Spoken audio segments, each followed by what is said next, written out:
Late అయినట్టుంది, ఆకలిస్తున్నట్టుంది మాటలందరికీ. తొందరగా complete చేసేస్తాం. గత కొన్ని రోజులుగా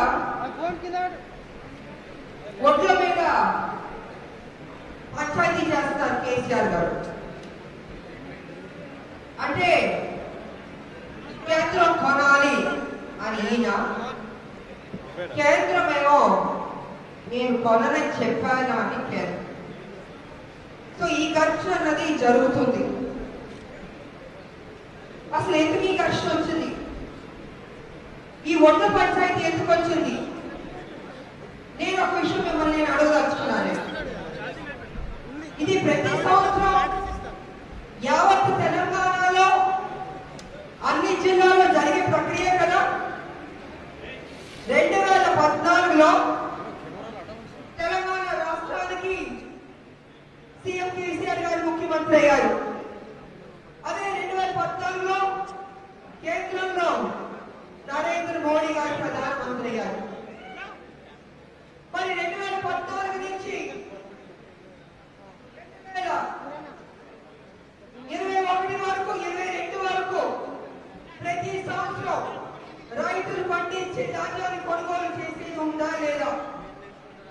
2014లో మీరు పండించిన పంట కొన్నారా లేదా?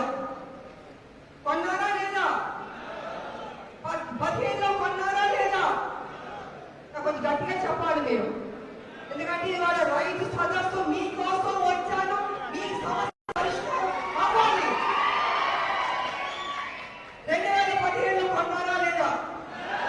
16లో కొన్నారా లేదా? 17లో కొన్నారా లేదా? 18లో కొన్నారా లేదా? 19లో కొన్నారా లేదా? 20లో కొన్నారా లేదా? 21లో కొన్నారా లేదా? కొన్నారా? కొన్నారా? మరి ఇప్పుడు ఈ సంవత్సరం అంటే 21 నుంచి 22 వరకు ఎందుకు సమస్య వస్తుంది? ఎందుకు వస్తుందని అడుగుతున్నా నేను. 14 నుంచి 21 వరకు ఈ ఒడ్ల సమస్య కాని సమస్య ఇప్పుడు కొత్తగా ఎందుకు వస్తుంది అంటే కొంచెం మూలాలకు వెళ్ళాలి, కొంచెం డెప్త్కి వెళ్ళాలి. కారణం ఏంటంటే గత సంవత్సరం హుజూరాబాద్ లో జరిగిన ఎలక్షన్స్ లో భారతీయ జనతా పార్టీ అత్యధిక మెజార్టీతో గెలిచింది. అంటే కేసీఆర్ గారు దళిత బంధువులు తీసుకొస్తాను, ఒక్కొక్క దళిత బిడ్డకి 10 లక్షలు ఇస్తాను అని ప్రకటించారు, ఆశలు చూపించారు, మాయ మాటలు చెప్పారు. అయినా హుజూరాబాద్ లో ప్రజలు కేసీఆర్ చంప పగలగొట్టి భారతీయ జనతా పార్టీ గెలిపించారు. అవునా? ఫస్ట్ దెబ్బ కేసీఆర్ పడింది, భయం పట్టుకుంది. నా ఉనికికి ప్రశ్నార్థకంగా మారబోతుంది, నా పీట కదలబోతుంది అన్న డౌట్ స్టార్ట్ అయింది కేసీఆర్ గారు. అక్కడి నుంచి ఏదో మాయ మాటలు చెప్పాలని ట్రై చేస్తున్నారు. ఇప్పుడు రీసెంట్ గా ఎక్కడైతే ఉత్తరప్రదేశ్, గోవాలో, పంజాబ్ లో 5 రాష్ట్రాల్లో ఎన్నికలు జరిగిందో దానికి ముందు ఏం చెప్పారు కేసీఆర్ గారు? నేను ప్రచారం చేస్తాను, బీజేపీ రాకూడదు అని ఎన్నో మాటలు అన్నారు. కానీ అక్కడ 4 రాష్ట్రాల్లో మళ్ళీ బీజేపీ గెలిచి మళ్ళీ అంటే ఆ 5 రాష్ట్రాల్లో పెద్ద రాష్ట్రం ఉత్తరప్రదేశ్ రాష్ట్రం. మరి ఉత్తరప్రదేశ్ లో గెలవడం అనేది గొప్ప విషయం.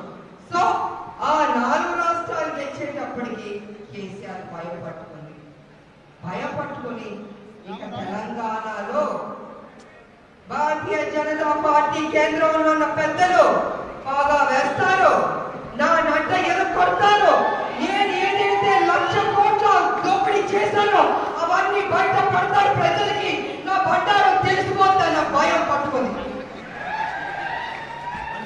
పట్టుకోవడం కాక ఏం చేయాలి? పిచ్చెక్కుతుంది కేసీఆర్. ఏం చేయాలి?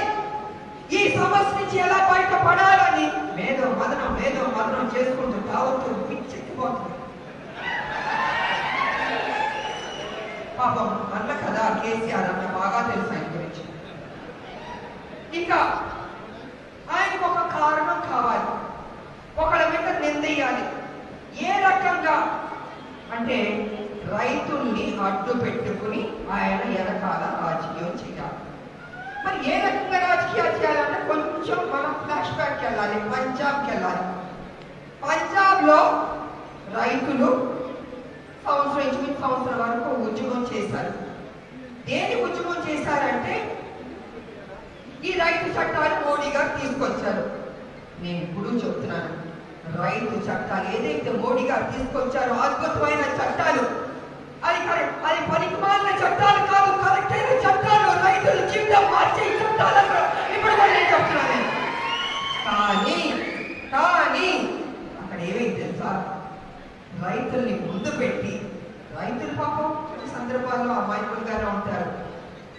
వాళ్ళు ఏమనుకుంటారు, నాకు గిట్టుబాటు ధర వస్తే చాలు, నా జీవితం బాగుంటే చాలు, పొద్దు నుంచి దున్ని కష్టపడ్డాను, నా కుటుంబాన్ని పోషించుకోవాలి, కాబట్టి నాకు పంటకి న్యాయం జరిగి డబ్బు వస్తే చాలని రైతులు స్వభావం, ఆలోచన విధానం అలాగే ఉంటుంది.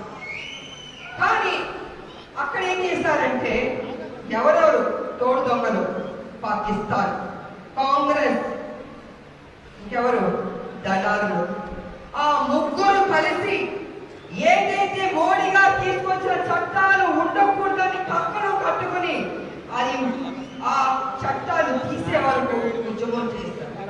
ఒకవేళ ఆ చట్టాల్లో తప్పులుంటే సవరణ చేయొచ్చు, అది పెద్ద విషయం కాదు. కానీ సవరణ అన్నది లేదు, చట్టమే ఉండకూడదని పట్టుబడి సంవత్సరం వరకు చేశారు. అంటే ఎందుకు ఆ చట్టం పాస్ అవుతే ముందుకు వస్తే రైతులకి మేలు జరుగుతుంది, రైతులకి కావాల్సిన అన్ని చేసుకుంటారు, ఇక మా బతుకు బస్ స్టాండ్ అవుతుంది అనుకుని దళాల్లో పాకిస్తాన్, కాంగ్రెస్ ముగ్గురు కలిపి రైతులను అడ్డు పెట్టుకుని ఆ చట్టాన్ని లేకుండా చేశారు.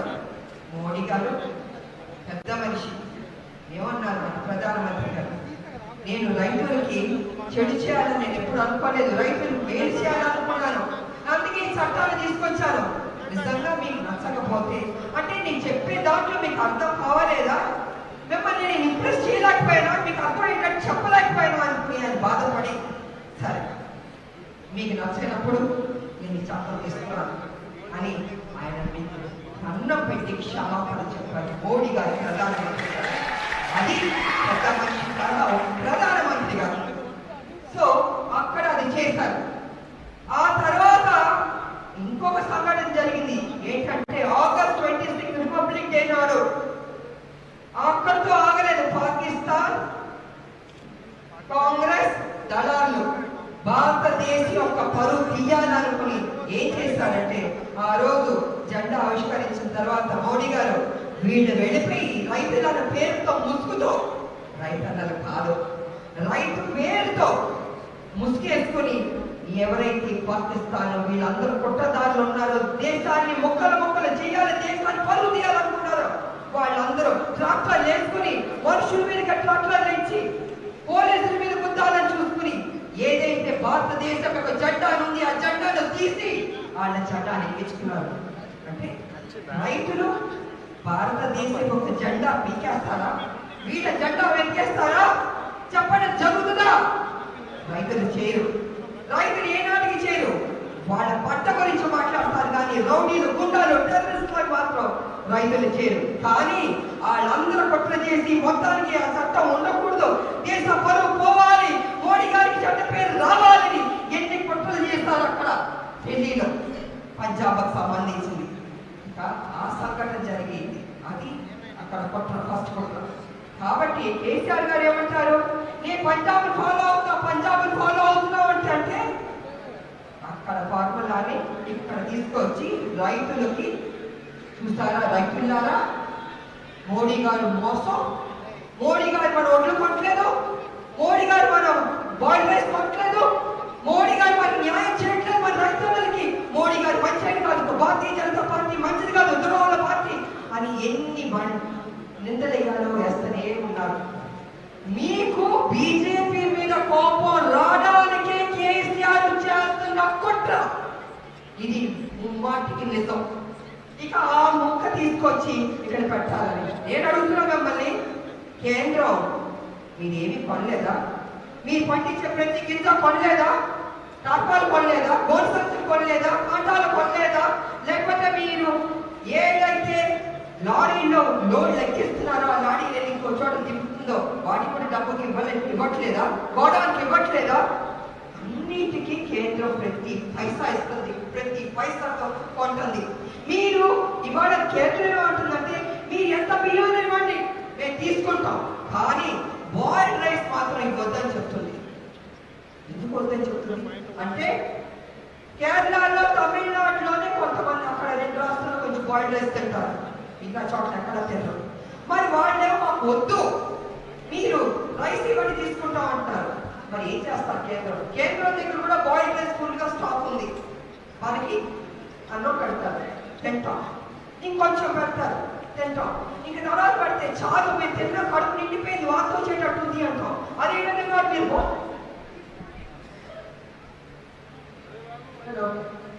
అదే విధంగా ఇవాళ బాయిల్డ్ రైస్ తీసుకోండి అని కేసీఆర్ పదే పదే చెప్తున్నాడు. ఇంకో విషయం కూడా మీకు తెలియాలి, మేము అరవింద్ గారు, నేను, సంజయ్ గారు, బీజేపీ నాయకులు అందరూ కలిసి ఢిల్లీకి వెళ్ళాం.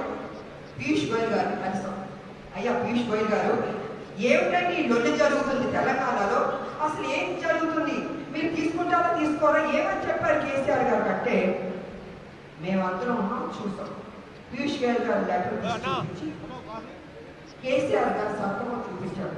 ఏమిటంటే నేను మీకు కేసీఆర్ గారు చెప్పిన మాటలు ఆ లెటర్లో నేను కేంద్రానికి బాయిల్డ్ రైస్ ఇవ్వను బియ్యమే ఇస్తాను అని ఆ లెటర్లో సంతకం పెట్టాడు కేసీఆర్.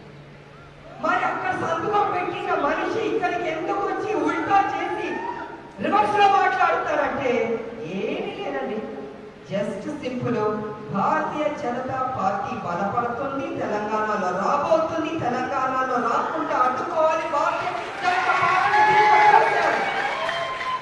పీక కోసేయాలి, తుంగలో తొక్కాలి, మళ్ళీ కేసీఆర్ రావాలి. 2 లక్షల కోట్లు తిన్నాడు కేసీఆర్, సరిపోలేదు 3 లక్షలు 4 లక్షల కోట్లు తినాలి, ఇంకా సరిపోతుంది కేసీఆర్కి, ఆయన బండారం బయట పెట్టకూడదు. కాబట్టి ఎంత డ్రామా చేస్తూ వచ్చాడు కేసీఆర్. మిమ్మల్ని అడ్డు పెట్టుకుని మీకు బీజేపీ మీద కోపం రావాలి, ఏమి కొట్టలేదు.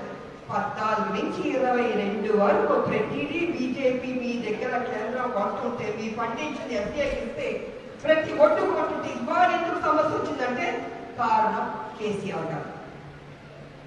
నేను ఇంకా విషయం అడుగుతాను, నేను మీరు కొన్ని సందర్భాలు చాలా మౌనంగా ఉంటారు, నాకు నచ్చుతుంది. ఏదైనా ఉంటే డైరెక్ట్ గా మాట్లాడాలి, ధైర్యంగా మాట్లాడాలి. గతంలో ఉద్యమాలు చేసిన రైతన్నలు ఎందుకు మౌనం పాటిస్తున్నారని అడుగుతున్నారు. 1,00,000 రుణమాఫీ చేస్తానన్నది కేంద్రం కేసీఆర్ చెప్పండి, కేసీఆర్ కదా. మరి 3 ఏళ్ళ నుంచి 1,00,000 రుణమాఫీ చేస్తారా? చేయలేదు కదా. మరి మీరు 1,00,000 రుణమాఫీ ఎందుకు చేయలే కేసీఆర్ అని ఏనాడైనా మా రైతన్నలు మీరు కేసీఆర్ అడిగారా? పట్టుకుని అడిగారా అని అడుగుతున్నాను నేను. అడగలేదు, మీరు మౌనం పాటించారు. ఇవాళ మీ 3 లక్షలకి ఏదైతే 1,00,000 రుణమాఫీ బ్యాంకులో వడ్డీ పెరిగిపోతూనే ఉంది, వడ్డీ మీద వడ్డీ పెరిగిపోతుంది. మీరు బ్యాంక్ వెళ్ళి కొత్త అప్పు తీసుకుందాం అంటే బ్యాంక్ కూడా ఏమంటున్నాడంటే మీరు పాత 1,00,000 రుణమాఫీ తీర్చినప్పుడు వడ్డీ పెరిగినప్పుడు నేను నీకు ఎందుకు కొత్త అప్పు ఇవ్వాలి అని బ్యాంక్ కూడా అడుగుతున్నాడు. అవునా? అవును కదా. అప్పుడు ఏం చేయాలి? చెప్పింది కేసీఆర్ అన్నప్పుడు కేసీఆర్ బ్యాంక్ వాళ్ళని పిలిచి బ్యాంక్ వాళ్ళారా నేనే చెప్పాను 1,00,000 రుణమాఫీ చేస్తానని, నేను మీకు ఇవ్వడం ఆలస్యమైంది, ఆ 1,00,000 రుణమాఫీ చేయడం ఆలస్యమైంది, 3 ఏళ్ళు అయిపోయింది కాబట్టి నేను ఆ రుణం తీర్చేస్తాను, రైతులను ఇబ్బంది పెట్టుతూ మళ్ళీ కొత్త రుణం ఇవ్వండి అని కేసీఆర్ చెప్పాడా? చెప్పలేదు. ఎందుకు చెప్పలేదు? రైతుల ప్రభుత్వం మీకు మేలు చేస్తాడు కేసీఆర్ చేయట్లే కదా. మరి మేలు చేయని కేసీఆర్కి మీరు ఓట్లు ఎందుకు 2 సార్లు వేసి గెలిపించారు చెప్పండి? ఎందుకు వేసి గెలిపించారు? తప్పైపోయిందా? అమాయకులా? ఇలాగే మాయ మాటలు చెప్పి మిమ్మల్ని 2014 నుంచి ఈ యొక్క 21 వరకు ఇవాళ మీరు బ్యాంకుని మీ డబ్బులు ఏదైతే డబ్బులు బ్యాంకులో అవన్నీ ఫ్రీజ్ చేశారు. ఎందుకు ఫ్రీజ్ చేశారంటే సర్వీస్ ఛార్జ్ కట్టమని మీరు చెబుతున్నారు. సర్వీస్ ఛార్జ్ ఏంటని మీరు అనుకుంటున్నారు. రైతులకి కరెంట్ ఫ్రీ అని చెప్పాడు కేసీఆర్. చెప్పాడా లేదా? చెప్పిన తర్వాత ఈ యొక్క సర్వీస్ ఛార్జ్ ఎందుకు కట్టాలని మీరు నిలదీస్తున్నారు, ఎదురు తిరిగారు. కానీ వాళ్ళు ఏమంటున్నారంటే మీరు సర్వీస్ ఛార్జ్ కట్టకపోతే మేము ఊరుకునేది లేదని వాళ్ళు అంటున్నారు. మీ యొక్క పొలాల దగ్గర బావిలు ఉంటే ఆ మోటార్లు ఉంటే ఆ మోటార్లు స్టార్టర్లు కూడా మీకు పోతున్నారు. ఆ స్టార్టర్లు మీకుపోతే మీ మోటార్లు పనిచేయవు, మీ పొలాలకి నీళ్ళు అంత బావిలో వచ్చి. మరి ఇలాంటి ప్రతిదానికి ఒక లింక్ పెట్టుకొని మీరు బ్యాంక్ వెళ్ళి డబ్బులు డ్రా చేద్దామంటే ఫ్రీజ్ చేస్తుంది. మీ పెన్షన్ కావచ్చు, మీ డబ్బులు కావచ్చు, ఆసరా పెన్షన్ కావచ్చు, మిగతా వాళ్ళ పెన్షన్ కావచ్చు, అన్ని డబ్బు బ్యాంక్ లో ఉంటే ఎవడో డ్రా చేసుకోవడానికి అవకాశం కూడా లేకుండా చేశారు. అంటే ఒక పక్కన ఫ్రీ కరెంట్ అంటాడు, ఒక పక్కన ఈ యొక్క సర్వీస్ ఛార్జ్ కట్టమంటాడు, ఒక పక్కన 1,00,000 రుణమాఫీ చేయడు. మరి ఇవన్నీ చేయని మనిషి ఓన్లీ బీజేపీ బలపడుతుంది, బీజేపీ కొట్టాలి, దానికి మిమ్మల్ని అడ్డు పెట్టుకోవాలి, మీకు కోపం తెప్పించాలి, మోడీ గారు కోపం రావాలి, రాష్ట్రంలో కోపం రావాలి, మళ్ళీ ఆయనకి ఓటు వేయాలి అన్న నీచ నికృష్టమైన కుట్ర చేస్తున్నారు కేసీఆర్. మరి ఇలాంటి కుట్ర చేస్తున్న కేసీఆర్ని ఏం చేయాలి? అప్పు చేసి పప్పు కూడు అన్నారు, సినిమా ఉంది. ఆయన పప్పు కూడు తింటున్నాడు, మనం అప్పు కూడు తింటున్నాం. మనం ఏం చేయాలంటే జైల్లో ఆయన చెప్పకూడు తినిపించాలి, చెప్పకూడు తినాలి. ఎందుకంటే రైతులతో పెట్టుకుంటే ప్రభుత్వాలు పడిపోయినవి ఉన్నాయి. ఒక్కసారి మళ్ళీ కూడా గుర్తు చేస్తారు, మళ్ళీ అదే రిపీట్ అవ్వాలి. వాళ్ళ దశకంలో 60,000 కోట్లు అప్పు చేశారు. ఎవరికి చేశారు? ఎందుకు చేశారు? రైతన్నల కోసం చేశారా? ప్రజల కోసం చేశారా? ఎవరి కోసం చేసి ఇవాళ 60,000 కోట్లు అప్పు ఎందుకు వెళ్ళింది చెప్పండి. అంటే కేసీఆర్ ఫామ్ హౌస్ కోసం ఖర్చు పెట్టాడా? ఎమ్మెల్యేల కోసం ఖర్చు పెట్టాడా? ఎంపీల కోసం ఖర్చు పెట్టాడా? వాళ్ళ కూతురు కొడుకు కోసం ఖర్చు పెట్టాడా? లేకపోతే హైదరాబాద్ లో ఉన్న ఓల్డ్ సిటీలో వాళ్ళ కోసం ఖర్చు పెట్టాడా? ఎవరి కోసం ఖర్చు పెట్టాడా? వాళ్ళ కోసం ఖర్చు పెట్టుకుంటారు, ఎవరు అడగరు. కానీ మన నెత్తి మీద కరెంట్ ఛార్జీలు పెంచి మీరు కట్టండి అంటున్నారు. ఎందుకు కట్టాలని అంటున్నాం? మీరు కరెంట్ వాడుకుంటారు, వీళ్ళు మేము కట్టాలా? మరి ఇన్ని అవకతవకలు ఉంది, ఇన్ని మోసాలు చేస్తారు. ప్రత్యక్షంగా మేము చూస్తున్నప్పుడు మీరు నడుము బిగించాలి, ఒక్కటి అవ్వాలి. ఏ పంజాబ్ లో చేశారో కానీ వాళ్ళ కోసం చేయలేదండి. వాళ్ళని రైతన్నల్ని మోసం చేసి వాళ్ళని అడ్డు పెట్టుకుని ఆ కాంగ్రెస్ పాకిస్తాన్ దళాలు చేసి వాళ్ళు లబ్ధి పొంది ఆ చట్టాన్ని తీశారు. ఆ చట్టం ఉంటే ఇవాళ మీకు పరిస్థితి ఉండేది కాదు, మీకు స్వేచ్ఛ ఉండేది. మీ ఇష్టం వచ్చిన ఎక్కడ తీసుకుని అమ్ముకునేవాడు, మీకు కావాల్సిన మార్కెట్ ప్రైస్ లో డబ్బు వచ్చేది. మరి అలాంటి చేయలేదు. కాబట్టి వాళ్ళు అక్కడ చేసింది బీజేపీ కోసం, కానీ ఇక్కడ మీరు చేయాల్సింది కేసీఆర్ని నిలదీయాలి. నా 1,00,000 రుణమాఫీ లేదు, నన్ను మోసం చేస్తావు, నా ఫ్రీ కరెంట్ అంటావు, కానీ సర్వీస్ ఛార్జ్ కట్టమంటున్నావు, నా బ్యాంక్ లో డబ్బు ఫ్రీ చేస్తావు, ఇవన్నీ చేస్తున్నారు. వాళ్ళు కొనుగోలు కేంద్రాలు ఓపెన్ చేయట్లేదు, ఇవ్వట్లేదు. నాకు అన్నీ చెప్పండి, మాట్లాడండి, పెద్ద ఎత్తున ఉద్యమం చేయాలి. ఇంకో మాట కూడా అంటాను, 14 నుంచి 21 వరకు 21 మంది రైతులు చనిపోతే ఏనాడన కేసీఆర్ వచ్చి మీ కుటుంబాన్ని పరామర్శించాడా? కనీసం చనిపోయిన రైతులు వాళ్ళ ఇంట్లో వాళ్ళ ఫ్యామిలీ మెంబర్స్ దగ్గరికి వచ్చి అమ్మ బాధపడద్దు, నేను ఆదుకుంటాను, గవర్నమెంట్ ఆదుకుంటుందని భరోసా ఇచ్చారా? ఇవ్వలేదు. మరి భరోసా ఎప్పుడు? మీ వల్లేమో ఆయన వల్లేమో మీరు చనిపోతుంటారు. మరి వేల మంది చనిపోయారు, ఎందుకు చనిపోవాలని అడుగుతున్నారు? తప్పు చేస్తుంది కేసీఆర్, చనిపోయే కర్మ మీకే పట్టిందండి. ఆ కుటుంబం, ఆ ప్రభుత్వం, టీఆర్ఎస్ తుమ్ములో కొట్టాలి, గవర్నమెంట్ పడిపోవాలి, మీరు నిలబడాలి. ఇది మీరు ఆలోచించాలి. వాళ్ళు పొరపాటు జరుగుతుంది, గల్లా పట్టుకోండి, కేసీఆర్ని నిలదీయండి. మీకు ఆ వాయిస్ ఉంది, మీకు ఆ ధైర్యం ఉంది, మీకు ఆ దమ్ము ఉంది. రైతన్నలకి మిమ్మల్ని ఆపేవాళ్ళు ఎవరు లేరు. దయచేసి భయపడద్దు, మేము నిలదీయాల్సిందిగా కోరుకుంటూ, మరి ఈరోజు మీ సందర్భంగా రైతు సదస్సులో ఇంతమంది రైతులను కలుసుకోవడం నాకు చాలా ఆనందంగా ఉంది. నిజంగా నేను మీ దగ్గర ఎక్స్పెక్ట్ చేసింది ఏంటంటే, ఇంకా మీ సమస్యలు ఉంటే మా దృష్టికి తీసుకొస్తే డెఫినెట్గా కేంద్రం దగ్గర తీసుకెళ్తాం, చెప్తాం అని కూడా మీ అందరికీ నేను తెలియజేసుకుంటాను. ఓపెన్ గా మాట్లాడి ఇంకేంద్ర కావాలి, రామలక్క కాదు, ఇంకా మా సమస్య ఉందని